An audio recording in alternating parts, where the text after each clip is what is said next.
스콧 허드 신부님의 믿음이 흔들릴 때 라는 책을 지금 계속 우리가 보고 있죠. 오늘 세 번째 주제, 여행을 위한 양식 먹기, 성체로 믿음을 튼튼하게 한다라는 제목입니다. 성 요한 바오로 2세 교황님은 우리 마음의 허기, 예수님만이 해결해 주실 수 있는 허기에 대해서 이렇게 언급했습니다. 세상의 모든 육체적인 굶주림이 해결된다고 해도 인간의 가장 깊숙한 곳에 있는 허기는 여전히 존재합니다.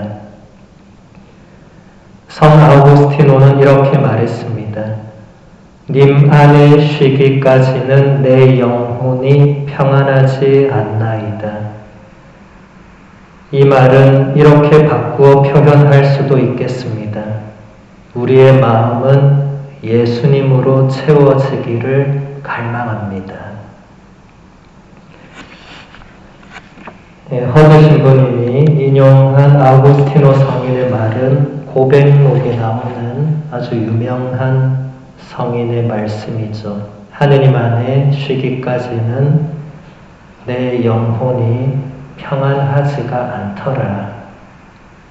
아우구스티노 성인은 제가 자주 얘기했지만 진리를 찾기 위해서, 하느님을 만나기 위해서 끊임없이 구도자의 길을 걸었던 인물이죠.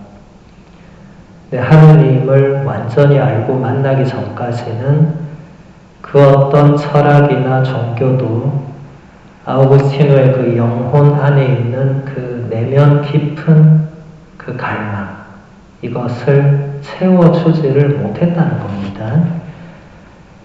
우리말 번역으로 이것을 허기라고 번역을 했는데 느낌상 좋은 번역은 아니에요. 다 갈망으로 번역했으면 좋았을 것 같은데 아무튼 번역된 걸 바꿀 수는 없으니까 우리 마음은 예수님으로 채워지기를 갈망한다. 요한 바오로 2세 교황님 말씀처럼 모든 육체적인 굶주림이 해결된다고 하더라도 우리 인간의 가장 깊숙한 곳에 있는 어떤 갈망, 무언가 채워지지 않는 그 무엇은 여전히 존재한다. 이것을 우리 교회는, 우리 신앙은 예수 그리스도만이 이것을 채워줄 수 있다고 고백하는 거죠.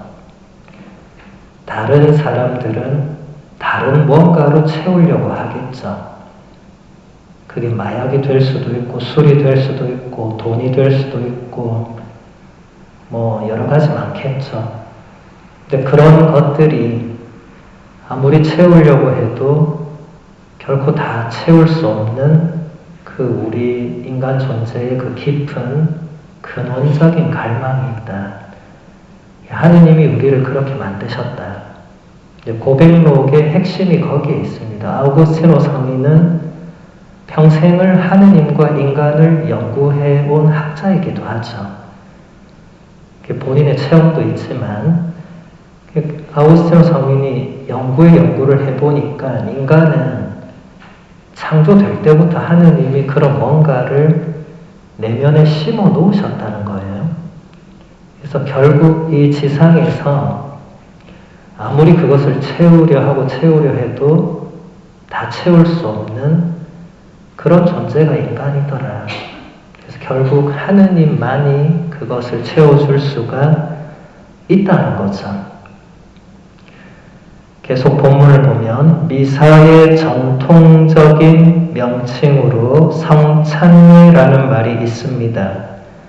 영어로 Holy Eucharist라고 하죠. 성체 성사를 의미하는 영어 단어 Eucharist는 좋다는 뜻의 단어 EU와 선물이라는 뜻의 카리스라는 이 두 개의 그리스어가 합쳐져서 유래한 단어입니다. 다시 말해서 성찬례는 예수님의 좋은 선물입니다. 예수님 자신보다 우리에게 더 좋은 선물이 있겠습니까?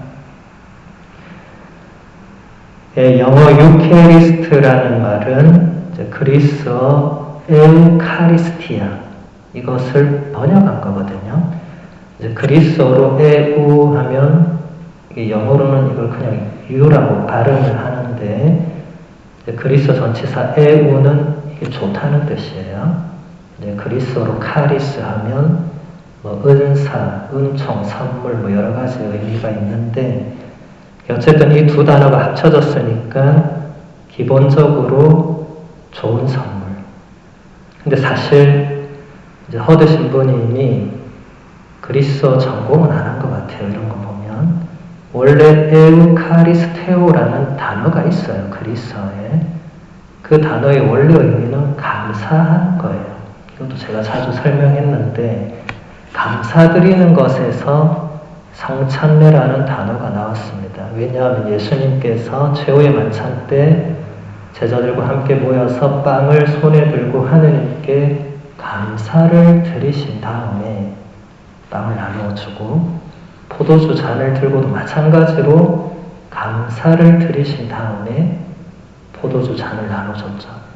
제자들에게는 이 감사드리는 게 굉장히 깊이 각인이 됐습니다.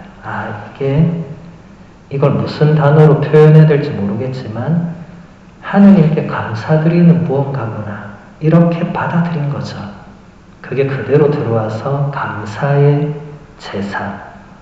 지금 번역은 성체, 성사, 성찬례, 성찬의 전례 이렇게 여러 가지가 되지만 근본 의미는 그렇다. 물론 어원적으로 좋은 선물, 이것도 틀린 말은 아니에요. 어원 자체로 보면 맞는 말입니다. 그러니까 허드 신부님은 어쨌든 성찬례에서 핵심은 성체를 모시는 거니까 이보다 더 좋은 선물이 없다. 이것을 아마 강조하려고 이렇게 얘기를 한 것 같습니다. 신앙이 성장하기를 바라는 우리에게 성체는 좋은 선물임은 물론이고 꼭 필요한 선물이기도 합니다. 우리는 오늘 저희에게 일용할 양식을 주시고 라고 기도할 때마다 바로 이 성체를 청하고 있는 것입니다. 의식주 같은 생활 필수품을 청하는 것이 아닙니다. 일용할이라고 번역된 단어 에피우시오는 성경이 아닌 다른 곳에서는 거의 찾아볼 수 없는 그리스어인데 아주 필수적인 또는 필수적인 것보다 더욱더 필수적인 이런 뜻입니다. 일용할 양식이란 바로 성찬례에서 빵이 변해서 된 예수님의 몸을 말합니다. 우리가 날마다 주님의 기도를 바칠 때 오늘 저희에게 일용할 양식을 달라고 하는 그 그리스어 원어의 그 일용할은 에피우시온. 이 에피우시온의 이 뜻은 이 단어는 성경 이외에는 사실 거의 정말 나오진 않는 단어입니다. 근데 이 뜻이 정말 필요한 것, 정말 필수적인 것. 근데 이것을 생활 필수품으로 번역하면 안 된다는 거예요. 이것은 바로 예수 그리스도의 몸인 성체를 의미하는 것이다. 이 의미를 우리가 받아들인다면 주님의 기도를 날마다 바치는 사람은 날마다 성체를 모시기를 간절히 원해야 됩니다. 왜냐하면 일용할 양식을 청하는 이유가 성체를 모시기를 갈망하는 그 청원과 일치하는 거죠. 근데 다른 의미로 이 기도를 바치는 사람은 이제 매일 미사에 오지 않겠죠. 주님의 기도는 바치지만 이제 그분에게 일용할 양식은 다른 거겠죠. 정말 나에게 꼭 필요한 뭔가를 달라고 청할 수 있겠죠. 근데 근본적으로는 그 의미가 아니다라는 겁니다. 그 다음 주제에 책 읽기, 진리의 발견을 통해서 믿음으로 나아간다. 하느님께서는 우리가 당신에 대해서 더 많이 알기를 바라십니다. 그러기 위해서는 믿음이 필요합니다.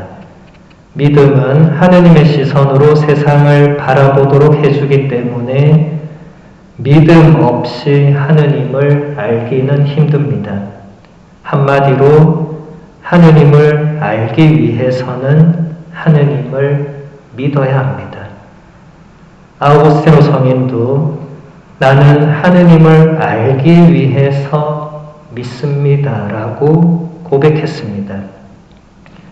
하느님을 알기 위해서는 믿음이 필요하고 하느님을 아는 지식을 통해서 믿음이 성장합니다. 이렇게 믿음과 지식은 함께 갑니다. 이것도 제가 자주 얘기했던 맥락과 일치하죠. 우리는 아는 만큼 믿습니다. 그래서 하느님도 아는 만큼 믿습니다. 모르는 만큼 안 믿겠죠. 그러면 하느님을 알기 위해서 우리가 뭘 해야 되느냐? 공부해야 되겠죠. 우리 다른 사람도 알려면 그 사람에 대해서 연구 좀 해야 됩니다. 그냥 가만히 있으면 관계가 발전을 안 하죠. 그 사람에 대해서 내가 자꾸 생각도 해보고 그 사람이 왜 이 말을 했을까 생각하고 기도하고 자꾸 이렇게 해야 되죠.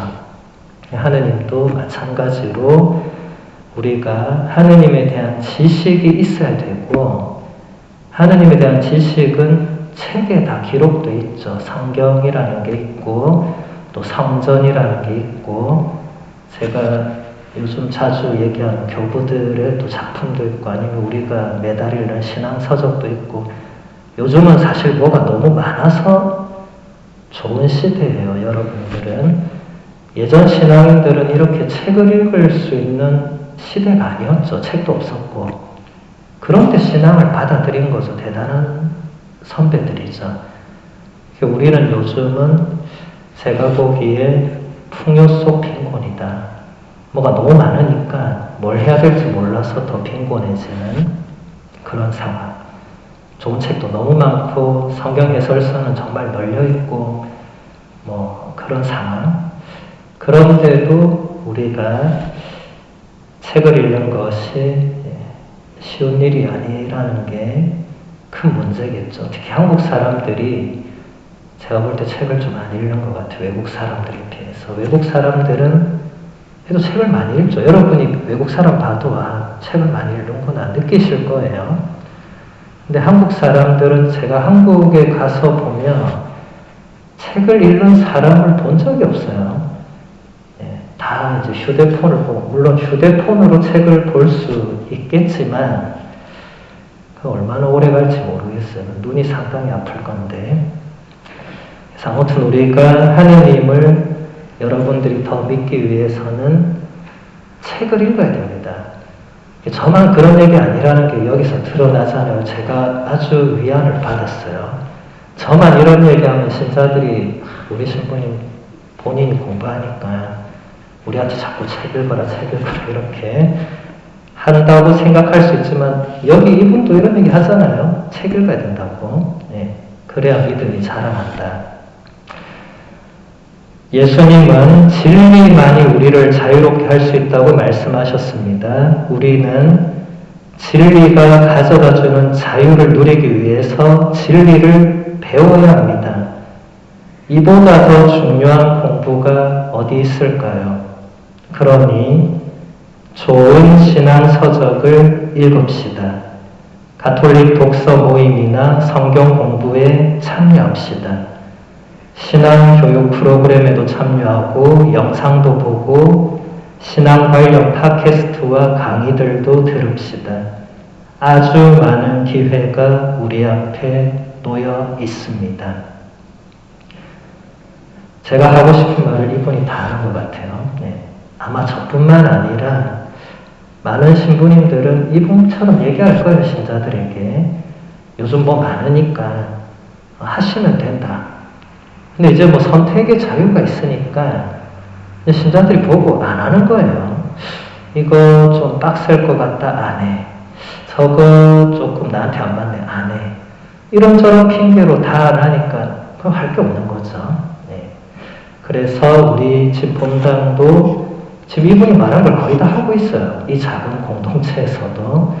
이제 그대로 쭉 따라가면 당연히 진리에 대한 그 지식과 알미 계속 늘어나겠죠. 왜냐하면 똑같은 게 반복되지 않습니다. 계속 새로운 것을 우리가 배우고 있기 때문에. 그래서 이 공부가 가장 중요하다. 이제 여러분들이 이제 어느 정도 이제 세상에서의 어떤 그런 세상살이에 몰두해야 되는 어떤 연배들이 조금 더 지나가셨기 때문에 이제는 진짜 하느님과 그분의 구원 계획, 또 하느님 우리에게 가르쳐 주고자 하시는 진리, 이런 것들에 대해서 관심을 가지고 공부도 하고 묵상도 하고 해야 될 그런 시기라고 저는 봅니다. 물론 그런 시기가 정해져 있는 건 아니에요. 뭐 누구나 그렇게 할 수 있는데 젊은 사람들한테 그런 거 하라고 하면 안 하죠.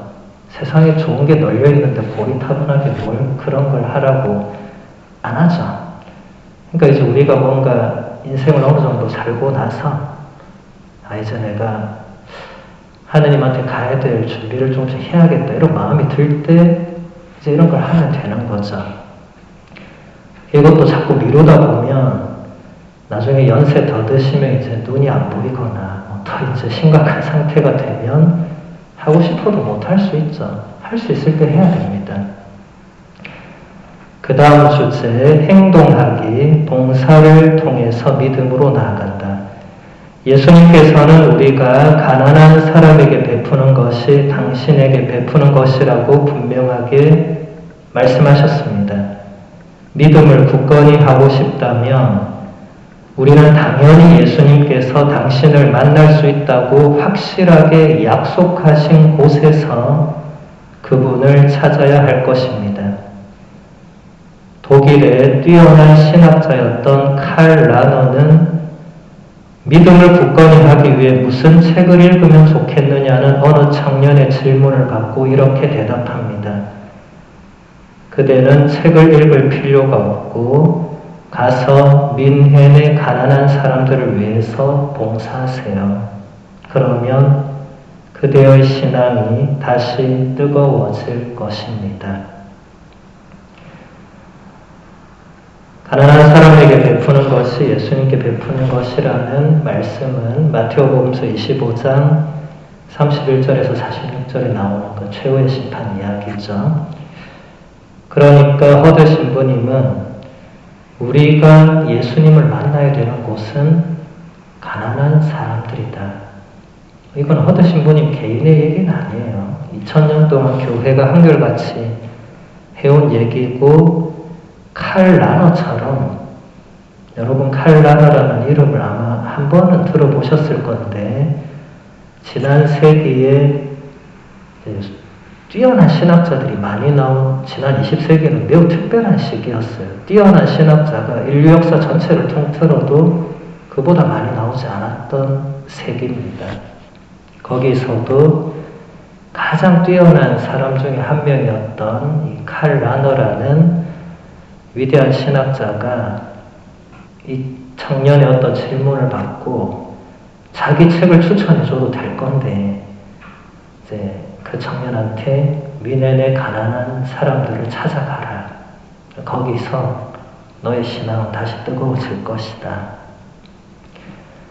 제가 몇 번 얘기했던 헨리 나멘 신부님도 하버드 예일대 교수까지 하고 뭐 그렇게 쟁쟁하셨지만 막판에는 캐나다의 그 장애인 공동체로 스스로 가시죠. 그리고 거기서 생을 마감할 때까지 어떤 한 전신마비 장애 청년을 돌보면서 살죠.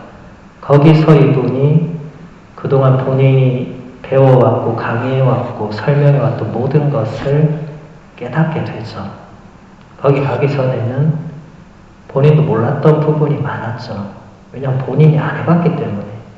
학문적으로, 이론적으로는 뭐 더할 나위 없이 뛰어났지만 또 영성적으로 굉장히 심리학적으로도 굉장히 전문가였지만 직접 가서 삶으로 뛰어드는 거하고 이제 앉아서 공부하는 거는 또 다른 측면이 있는 거죠. 그러니까 아까 지금 허드 신부님이 책 읽자 해놓고 여기서는 또 다른 사람한테 가라 이게 모순되는 게 아니고 둘 다 필요하다 이 말을 하는 겁니다. 둘 다 안 하는 게 문제지 하나라도 하는 건 좋은 거죠.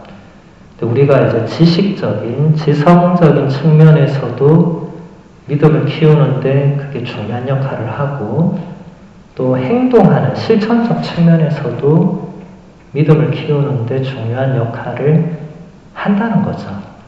우리 교회는 한 번도 이 두 개를 따로 놓고 하나만 강조하거나 이런 적이 없었습니다. 교부들은 한결같이 둘 다 중요하다고 말했지 하나만 잘해도 된다 이렇게 말하지 않았어요. 하나를 잘한 사람은 너는 이제 하나를 더 해라 이렇게 얘기를 했죠 보통.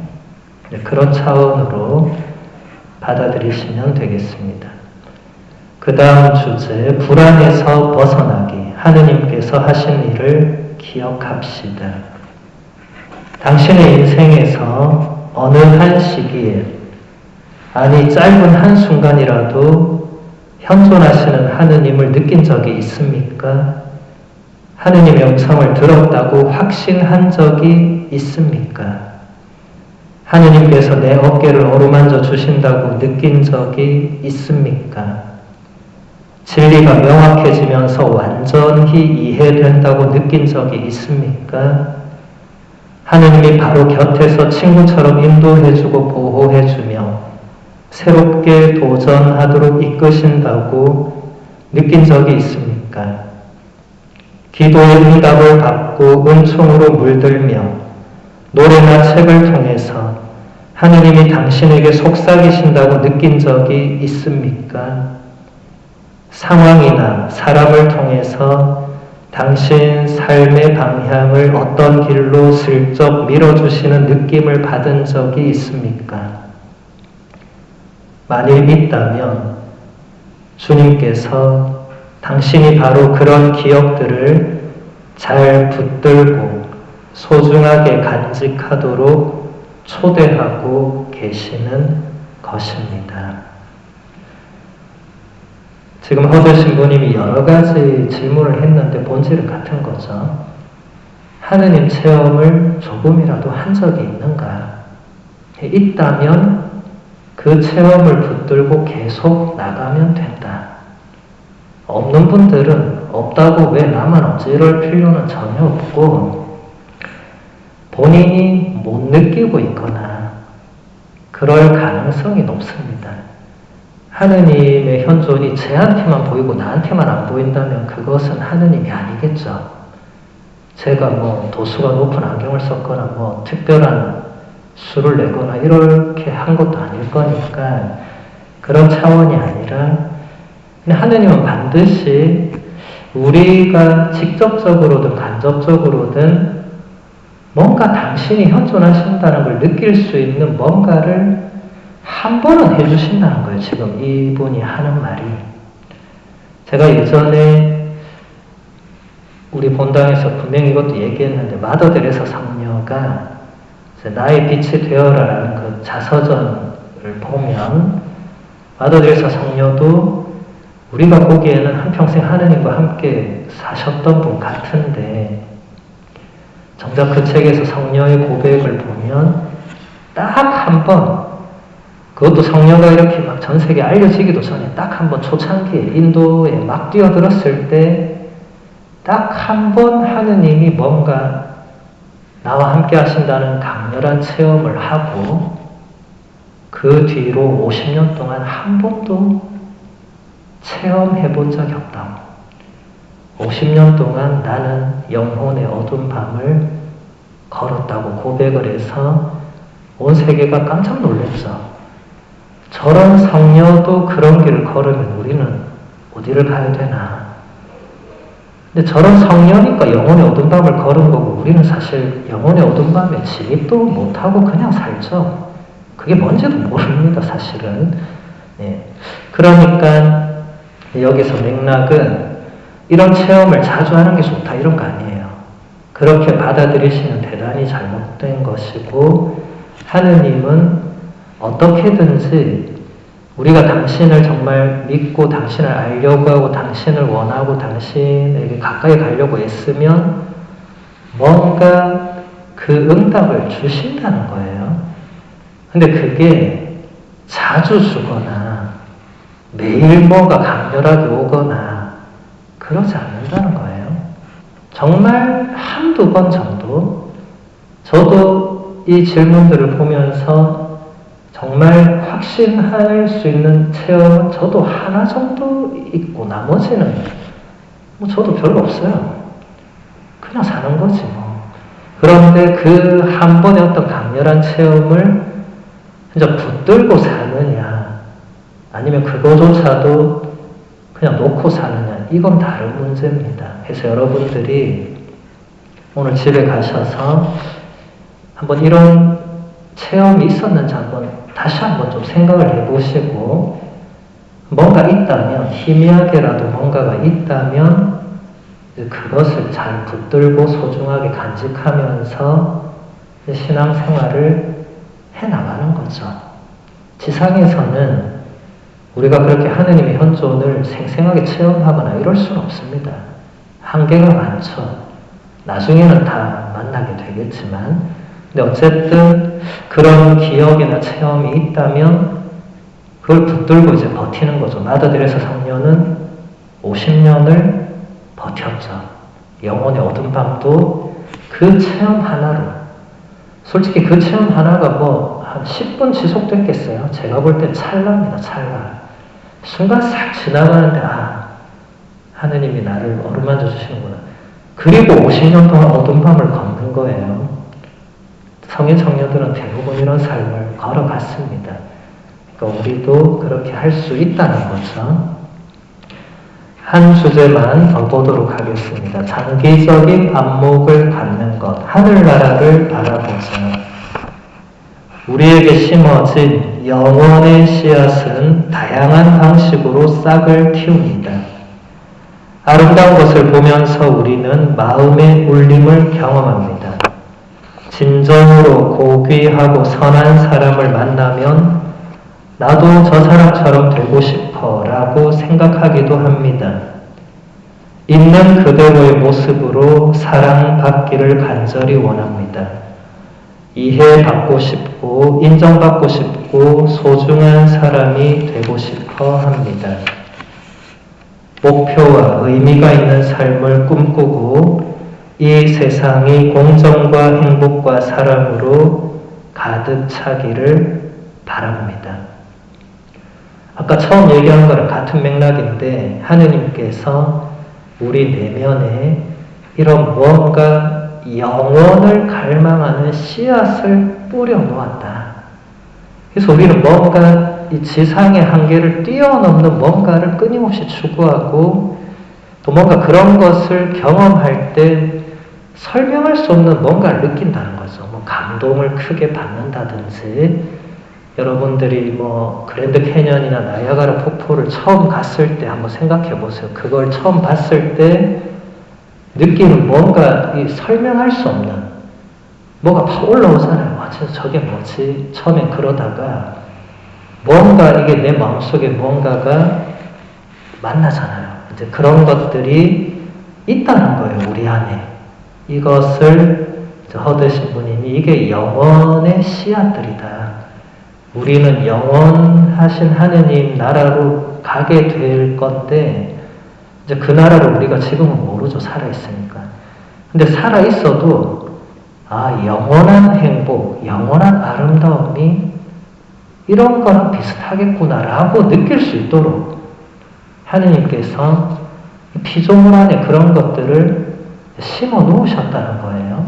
아우구스티노 성인도 그런 말을 합니다. 이 대자연에 너무나 아름다운 이 하늘과 바다와 별과 나무와 이 대자연에게 물어보라고. 너네는 어떻게 그렇게 아름다울 수 있느냐고 물어보라고. 그럼 그들이 뭐라고 답하겠냐고. 우리를 지으신 분이 그토록 아름다운 분이시고 아름다움의 근원이시니까 우리가 이렇게 아름답다고 대답할 거라고. 그 대자연이 우리한테.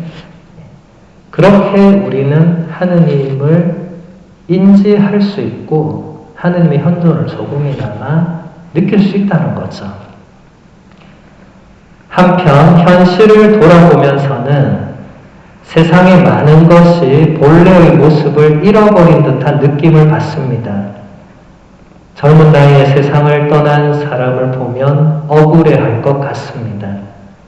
증오나 고통이 심하거나 불의를 만나면 그건 옳지 않아, 정당하지 않아 하며 저항하기도 합니다. 우리의 이런 생각과 행동은 전적으로 옳은 것입니다. 우리는 지금 이 세상보다 훨씬 더 나은 무언가를 향하도록 만들어진 존재이기 때문입니다. 우리는 천국을 향하도록 창조되었습니다. 마지막 이 문장을 말하기 위해서 앞에 여러 개를 이야기했는데 우리 내면에서 뭔가 올라오는 것들이 이게 그냥 생겨난 게 아니다. 자연스럽게 생겨난 게 아니고 하느님께서 우리를 그런 존재로 창조하셨기 때문에 우리 안에서 그런 것들이 일어나는 것이다.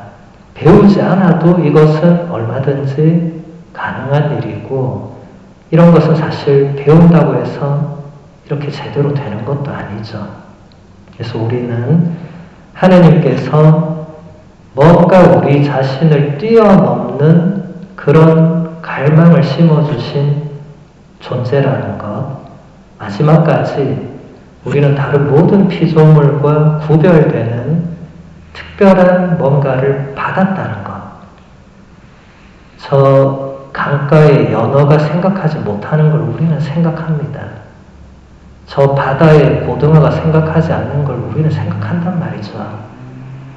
걔네가 바라는 건 뭐겠어요? 뭐 바라지도 않겠지만 그냥 그대로 살다 가면 되는데 우린 그렇지 않는단 말이죠. 우리는 뭔가 끊임없이 바라고 갈망하고 더 나은 뭔가를 향해 나가려고 하고 이런 게 있잖아요. 모든 인간에게 있습니다. 그게 없다면 인간적이라고 하기가 어렵겠죠. 그래서 그런 것들을 잘 키워나가야 된다.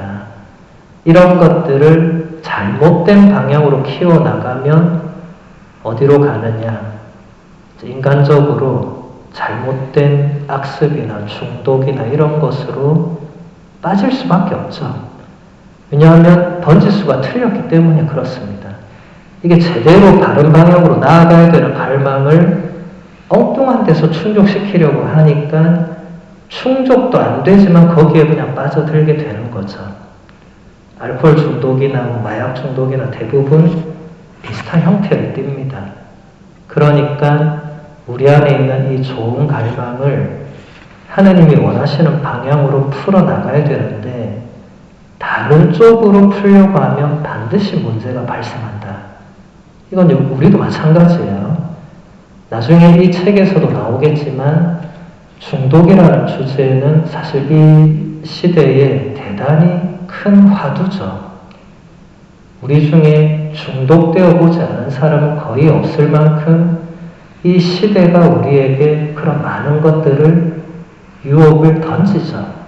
우리 빠져들죠. 속수 못 챙길 때가 많습니다.